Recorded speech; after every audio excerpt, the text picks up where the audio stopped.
Hello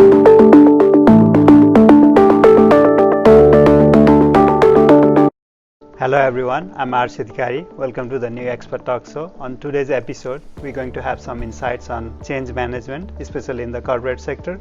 My guest for today is Boz Baral.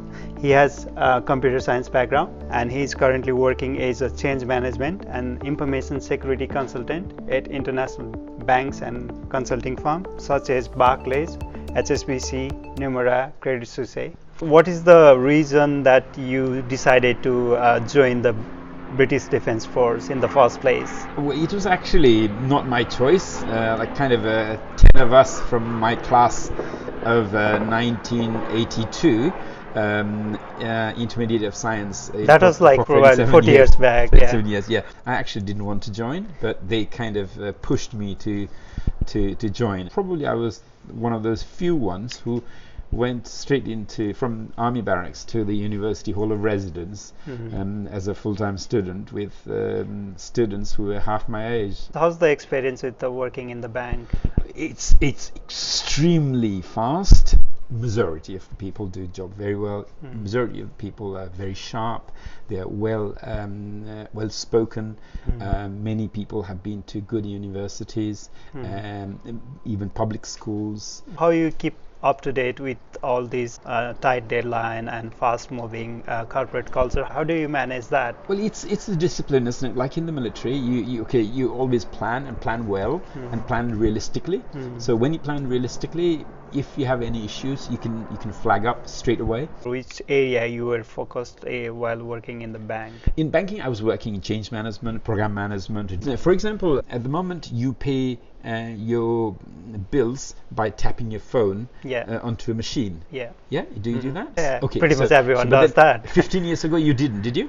We didn't have that facility. You didn't have that facility. So how did that happen? So they employ people like me, change management people, change management in information technology, so program management team, and they will have the direction from the business that they want in a year's time people to tap their phone and pay the bills. So that's what the management wants. Yeah. So in order to do that, they will task their chief information officer to make that kind of change in their computer system.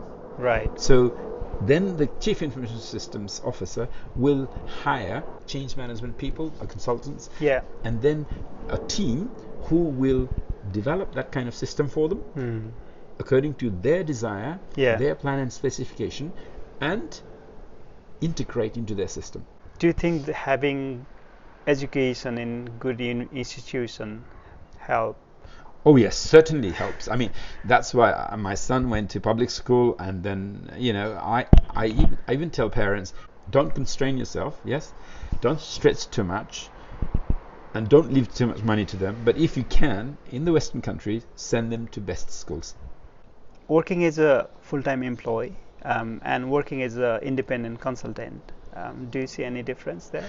Well, there is I think work-wise, it's more or less the same kind of work, but there's more pressure as a consultant. You participated in one of the event recently, which is called Nepal Banking Summit 2019 in September. Yeah. How's that? Well, it was actually a surprise to me because and you were one of the international speakers as well.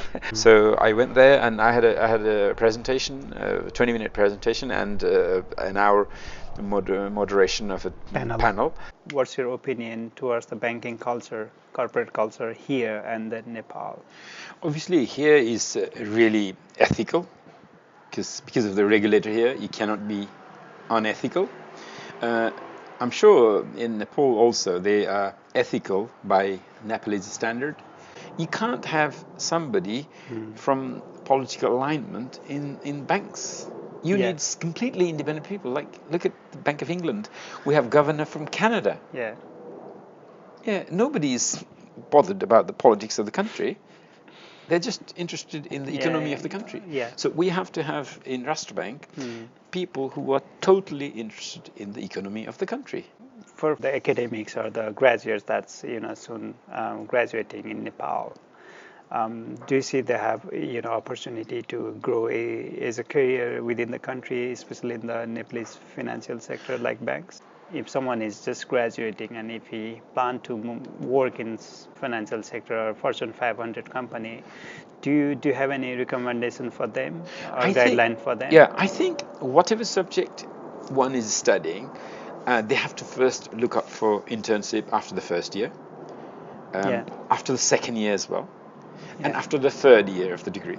So constantly look out for the internship. If you're going to do a job, why do you need a PhD? Because you're going to get the same salary, whether you do PhD or master's or bachelor's, it's the same salary.